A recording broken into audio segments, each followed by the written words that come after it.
The desert doesn't lie, but it deceives. Under a blood-orange Tucson sky, I stood at the edge of an abandoned motel, its neon sign flickering like a dying star, and felt the truth of my life unravel. At 39, I'd become a shadow, my camera a relic of dreams I'd buried. The wind carried sand and secrets, whispering that I could still run, still reclaim what I'd lost. But the weight of Ray's ring on my finger, the bruise fading on my wrist, anchored me to a reality I couldn't escape. Until Levi looked at me, his dark eyes cutting through the haze, and said we could build something here, something ours. The motel's crumbling walls promised clarity, but the shadows within stirred a desire I couldn't frame, a mirage that could consume us both. My life wasn't always this hollow. I used to chase light, my lens capturing the desert's pulse, cacti blooming under starlight, dunes shifting like breath. Now I'm Nora, tethered to a ranch house where the air smells of control and regret. Ray, my husband, is 52, a retired cop with a gaze that pins me like a specimen. His possessiveness is a noose, tightening when I linger too long at gallery openings or mention my photography. My latest project, a series on desert resilience, sits untouched, dismissed with a sneer as a waste of time. He doesn't see me, hasn't for the 7 years we've been married. I'm invisible, my creativity a ember he's determined to extinguish. But Levi, my stepson, sees me, and that's both my salvation and my curse. Levi is 21, an aspiring filmmaker with a vision as sharp as the desert sun. I entered his life at 13, marrying Ray after a romance that burned fast and faded faster. Levi and I connected over late-night screenings of Kubrick and Tarantino, sketching ideas in the margins of his notebooks. He's been my creative anchor, pulling me back when Ray's control threatens to break me. Now, back from a semester in Los Angeles, he's taller, his frame lean but strong, his dark hair falling into eyes that hold secrets. We're in the living room, Ray out in his garage, the hum of his tools a distant drone. Levi's sprawled on the couch, storyboard scattered, his pencil pausing as he glances at me. My camera sits on the table, a silent accusation. He gestures to it, his expression serious, urging me to pick it up, to fight for the project Ray's tried to kill. I hesitate, the weight of Ray's disapproval heavy, but Levi's belief is a spark.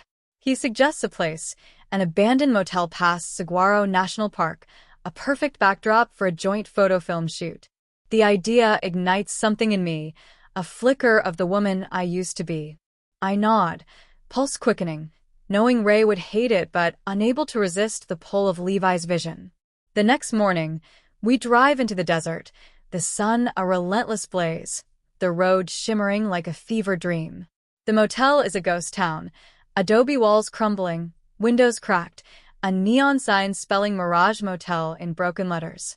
It's haunting, raw, a canvas of decay that calls to my lens.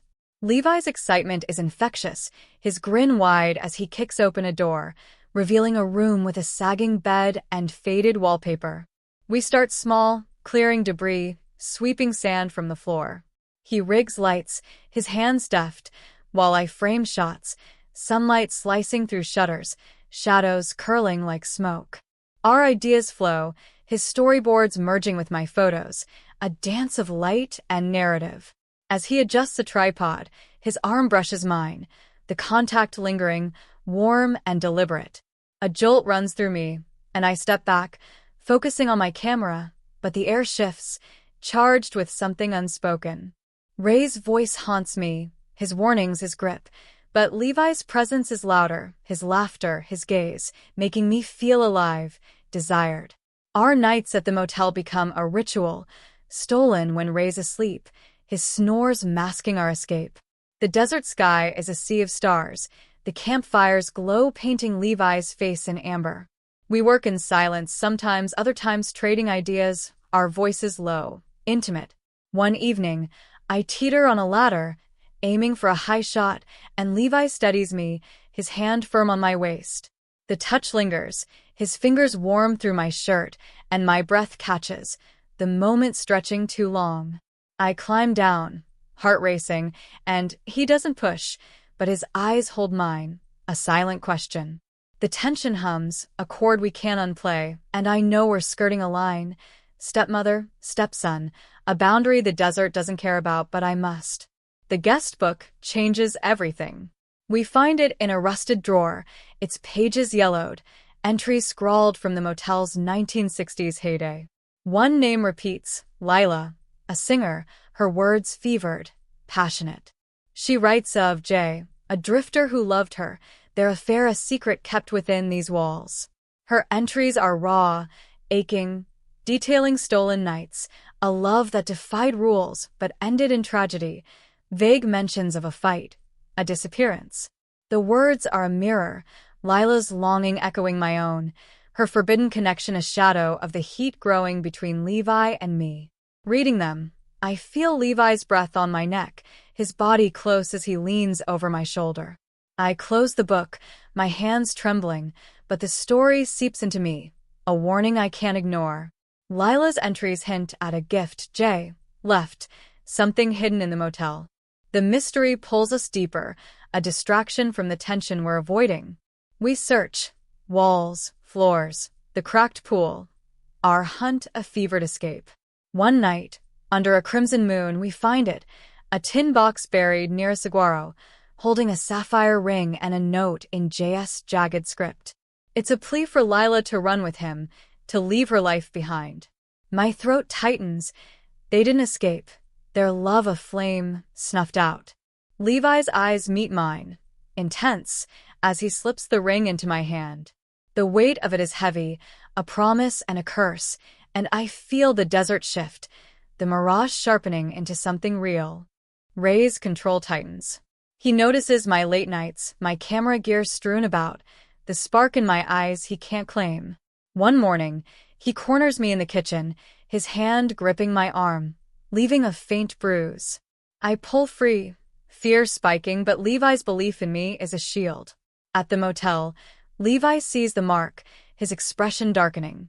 He steps close, his hand hovering near my arm, not touching but close enough to feel his warmth. The moment is raw, electric, and I want to lean into it, to let him erase Ray's touch, but I step back, the guest book's warning loud in my mind. We focus on the ring, deciding to sell it, enough to break free, to start over. A Tucson jeweler offers $3,500, a lifeline I can almost taste. But Ray's suspicion grows. He follows me one night, his truck's headlights glaring in the rearview as Levi drives us to the motel. Panic claws my chest, my hands trembling as we pull into the lot. Ray steps out, a flashlight in one hand, a gun in the other, his face twisted with rage. Levi grabs my hand, pulling me inside, his breath steady despite the fear in his eyes. We crouch behind the counter, the guest book open, Lila's words a haunting echo. Ray's boots crunch closer, his light slicing through the dark, his voice a low growl accusing me of betrayal, of sins he's imagined. My stomach twists, he's wrong, but not entirely. The truth of my feelings for Levi, a heavier guilt. Levi's hand tightens, his body a shield, and he moves, silent, grabbing a broken pipe from the floor. I follow, heart pounding, clutching a shard of glass from a shattered mirror. Ray kicks the door open, gun raised, but Levi's faster, swinging the pipe at his arm. The gun skids across the floor, and I lunge for it, my hands shaking as I aim. Ray laughs, cold and mean, stepping closer, but Levi's beside me, his presence steadying. The standoff is a heartbeat, endless, until sirens wail in the distance. Someone, a neighbor perhaps, heard the commotion. Ray hesitates, his eyes darting, and Levi seizes the moment, tackling him to the ground.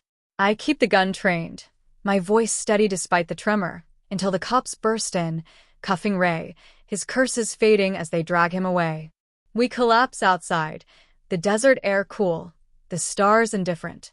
Levi's hand finds mine, his touch grounding, but his eyes are haunted, the ring still in my pocket. The police take our statements, Ray's arrest a blur, assault, illegal firearm, enough to keep him locked up. The motel stands silent, its secrets spilled, Lila's story, a warning we've half ignored. I sell the ring, the $3,500 a ticket to a new life. Santa Fe calls, a city of artists, a studio with a skylight where I can rebuild. Levi helps me move, carrying boxes, his presence a comfort I don't deserve. We're careful, keeping distance, the line between us redrawn but fragile. He's leaving too, Los Angeles, a film program, a dream he's chasing. At the studio's door, he pauses, his smile soft but pained. I nod, tears falling, knowing we can't be more, but his belief in me is enough. Then the desert shifts, the mirage twisting. A letter arrives, slipped under my door. Not from Ray, but from Levi's mother, Elise, long estranged, her handwriting sharp as a blade. She claims the ring was hers, stolen in the 60s when she was Lila's sister, left behind after Lila's death, a suicide, not a mystery, triggered by JS betrayal. Elise knows about the motel, about Levi and me, though she misreads our closeness as something uglier. Her words are a threat. Leave Levi, or she'll expose us, ruin his dreams, my new life. My heart stops, the truth a knife. She's been watching, waiting, her grief a vendetta. I pack my camera, the guest book, a single photo of Levi, and vanish, driving north to nowhere. The desert's promise a lie I can't outrun. Levi's face haunts me, a mirage I'll never touch, as Elise's shadow follows, her vengeance a storm I didn't see coming. The highway stretches north from Santa Fe, a ribbon of asphalt swallowed by the desert's endless dusk. I drive with the windows down, the air sharp with sage and regret, my camera on the passenger seat, the guest book tucked in my bag. Elise's letter burns in my mind, its words a blade. Asterisk, leave my son, or I tell everyone. Asterisk, she thinks she knows me, thinks she's seen the truth of those nights at the Mirage Motel, the way Levi's eyes held mine, the heat we never fully named. She's wrong, but not entirely. My heart betrayed me, even if my actions didn't. At 39, I'm running again, not from Ray's fists but from a woman who holds my secrets like a loaded gun. The desert promised clarity, but it's given me shadows, and I'm not sure I can outrun them. Flagstaff is my first stop, a mountain town where the air bites and the pines crowd close. I rent a room above a coffee shop, the kind of place where nobody asks questions. My days blur. Waitressing at a diner, snapping photos of snow-dusted peaks, sketching in a notebook that's become my confession. Levi's face haunts every frame, his dark eyes, his steady hand, the way he believed in me when I'd forgotten how. I haven't texted him, haven't called, but his last message, asterisk, be happy, Nora asterisk, sits unread, a wound I can't touch. Elise's threat keeps me silent. One wrong move, and she'll destroy him, his film dreams, his future. I tell myself it's for the best, but the ache grows, a hunger I can't starve. The guest book is my only companion, Lila's words a mirror I can't escape. I read her entries by lamplight, tracing her love for Jay, their stolen nights at the motel, her despair when he vanished. Elise's letter claimed Lila killed herself, betrayed by Jay, but the guest book tells a different story. Lila's final entry speaks of hope, a plan to run.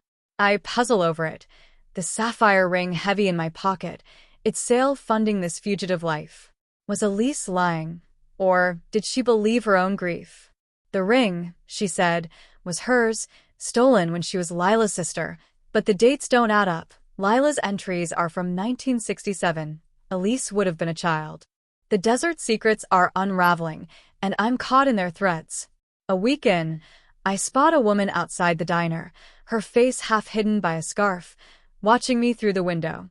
My pulse spikes. She's too familiar, her posture sharp like Elise's. I slip out the back, heart pounding, but she's gone, leaving only a cigarette butt smoldering in the snow. I tell myself it's paranoia, but the fear takes root. That night, I find a note slipped under my door, the handwriting Elise's. Asterisk, you can't hide forever. Asterisk, my hands shake as I burn it in the sink, the flames licking the paper to ash. She's closer than I thought, Her vengeance a shadow I can't shake. I pack my bag, leave Flagstaff at dawn, the road pulling me to Taos, a town of artists and ghosts where I hope to vanish. Taos is quieter, its adobe buildings glowing under a winter sun. I rent a studio above a gallery, paying cash, using a fake name, Clara, a nod to Lila. I work odd jobs, cleaning studios, selling prints of my desert photos, keeping my head down. My camera becomes my voice, capturing Taos's curves, its light, but every shot carries Levi's shadow, his storyboards in my mind's eye. I miss him, not just the heat of those motel nights, but the way he saw me, the Nora I'd buried. The guest book stays close, its pages my confession. Lila's words grow urgent, hinting at a second gift. J. Left. Something beyond the ring. I search the entries, finding a clue. Asterisk, the star marks the way. Asterisk, it's vague, but it pulls me, a thread to follow. One evening, I'm sketching in a CAF, when a man slides into my booth, his face weathered, eyes sharp. "You're Nora," he says, voice low. I freeze, my pen still. He introduces himself as Cal, a private investigator, hired by Elise. My stomach twists. She's not just watching, she's hunting. He leans closer, his breath smelling of coffee and mint. He knows about the motel, the ring, but not the whole truth. Elise believes I seduce Levi, that I'm a threat to her son's future. Cal's here to warn me. Back off, or she goes public, dragging Levi's name through the mud. I force calm, my voice steady, denying everything, but my hands betray me, trembling under the table. Cal slides me a photo, me and Levi at the motel, his hand on my waist, our faces too close. The image is grainy, taken from a distance, but it's damning. I shove it back, heart racing, and leave the CAF. Warmth suffocating. Back at the studio, I pore over the guest book, Lila's clue my only anchor. Asterisk, the star marks the way. Asterisk, I remember the motel's neon sign, a star flickering above mirage. Could it point to something hidden? I'm desperate, the walls closing in. Elise's reach is long, her grief a weapon, and I'm running out of places to hide. Against my better judgment, I text Levi from a burner phone. Asterisk, need to talk. Motel. Tomorrow night. Asterisk, it's reckless, but he's the only one I trust, the only one who knows Lila's story, our story. His reply is instant. Asterisk, I'm there. Asterisk, my heart lurches, relief, fear, longing. I pack the guest book, the ring's empty box, and drive south, the desert calling me back. Tucson is unchanged, the motel a skeleton under a crescent moon. I arrive at midnight, the air cool, the neon star buzzing faintly. Levi's already there, leaning against his truck, his leather jacket catching the light. He steps forward, his eyes searching, and pulls me into a hug, fierce and warm. I sink into it, just for a moment, the world narrowing to his heartbeat. He steps back, his gaze heavy, and I feel the old tension, the heat we've tried to bury. We slip inside, the motel's shadows swallowing us, the guest book open on the counter. I tell him about Elise, the letter, Cal, the photo, my voice low, trembling. His jaw tightens, his hand brushing mine, a silent vow to protect me. We search for Lila's second gift, guided by the star's clue, tapping walls, prying boards. Hours pass, the desert silent, until Levi finds a loose panel under the neon sign, revealing a small safe. The ring's box has a key taped inside, and it fits, the safe creaking open to reveal a stack of letters, a locket, and a deed. To the motel, signed to Lila. The letters are JS, his words raw, confessing he didn't betray Lila but was killed, his body hidden in the desert. The locket holds a photo of Lila, her eyes fierce, and the deed is a fortune. The motel's land, now valuable, was her escape. My breath catches. This could free me, but Elise's shadow looms. Headlights cut through the dark, a car pulling in. It's Cal, but he's not alone. Elise steps out, her face gaunt, eyes wild. Levi grabs my hand, pulling me behind the counter, the guest book clutched to my chest. Elise's voice echoes, venomous, accusing me of stealing her sister's legacy, her son's heart. Cal's flashlight sweeps the room, their steps closing in.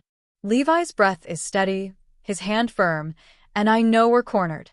The confrontation is a blur. Elise lunges, grabbing the guest book, but Levi's faster, wrestling it back. Cal draws a gun, his voice calm but deadly, ordering us to hand over the deed. I step forward, heart pounding, the locket in my hand, and throw it, distracting him. Levi tackles Cal, the gun skidding across the floor. I grab it, hands shaking, as Elise screams, her grief a storm. The police arrive, tipped off by a neighbor's call, the same who saved us from Ray. Cal's cuffed, Elise sobbing, her vendetta crumbling. The deed is mine, Lila's gift a new beginning. But the twist waits. The letters reveal Elise wasn't Lila's sister. She was J.S. lover, scorned when he chose Lila, her grief twisting into a decades-long lie. She killed Jay, buried him in the desert, and framed Lila's death as suicide. The motel's deed exposes her, and the police reopen the case, Elise's confession spilling under pressure. I sell the land, millions now, and move to Portland, a city of rain and reinvention. Levi visits, his film career blooming, but we're careful, the line between us sacred. A final letter arrives, not from Elise, but from Lila's daughter, alive, claiming the locket, thanking me for freeing her mother's truth. I send it, my camera capturing Portland's mist, Levi's shadow fading, the desert's mirage a memory I've outrun, but never forgotten. Portland's rain is a constant veil, softening the edges of my new life. The city hums outside my loft, its mist clinging to the windows, my camera capturing the blur of streetlights and wet pavement. At 39, I'm rebuilding, Nora, not the shadow Ray made me, nor the fugitive Elise chased. The motel's deed, sold for millions, funds this freedom. A studio filled with prints, a darkroom where I lose myself in chemicals and light. But the desert lingers, its secrets etched in me. The guest book sits on a shelf, Lila's words a ghost, her daughter's letter, thanking me for the locket, a weight I carry. Levi's absence is heavier still, his film career pulling him to Los Angeles, our contact reduced to texts, careful and sparse. His last message, proud of you, burns, a reminder of the motel's heat, the line we never fully crossed. Tonight, I'm developing photos, Portland's bridges, its fog, when a knock jolts me. My pulse spikes, old fears of Elise resurfacing, but it's a delivery, a small package with no return address. Inside is a single Polaroid, the Mirage Motel's neon star, glowing against a twilight sky, and on the back, in unfamiliar script, asterisk, you didn't finish the story. Asterisk, my hands tremble, the desert's pulse sharp and sudden. I flip through the guest book, Lila's entry silent, but the Polaroid feels like a summons, a thread I thought I'd cut. I text Levi, reckless, my fingers shaking. Asterisk, got something weird. Can you call? Asterisk, he does, his voice warm but cautious, Los Angeles noise in the background. I describe the photo, the note, and he's quiet, then says he's coming, his film shoot wrapping soon. My heart lurches, relief, dread, the old tension flaring. He arrives 2 days later, rain-soaked, his leather jacket gleaming, his dark eyes searching as he steps into the loft. The air shifts, charged, the motel's memory alive between us. He studies the Polaroid, his fingers brushing mine, a spark I try to ignore. The note's handwriting isn't Elise's. She's in custody, her confession to J.S. murder sealing her fate. Levi's brow furrows, his voice low, suggesting someone else knows. Lila's daughter, maybe, or another ghost from the motel's past. We spread the guest book's pages, finding a new clue in Lila's final entry. Asterisk, the star hides the truth. Asterisk, it's vague, but it points back to Tucson, to the neon sign we thought we'd exhausted. We drive south, Portland's rain giving way to Arizona's heat, the motel a skeleton under a waxing moon. The neon star buzzes, its light flickering, and we search, hearts pounding, the Polaroid our map. Levi's hand steadies me as I climb to the sign, his touch lingering, a reminder of nights we can't repeat. We find a hidden compartment, a rusted tin with a reel of film, JS, labeled for Lila. Back in Portland, we screen it, the loft dark, Levi's shoulder brushing mine. The film shows Lila singing, JS lends adoring, but ends with a shadowy figure. Elise, younger, watching, her jealousy a spark that burned them all. The reel's final frame is a note. She'll never let you go. My breath catches. Elise's reach extends from her cell, her allies unknown, hunting us still.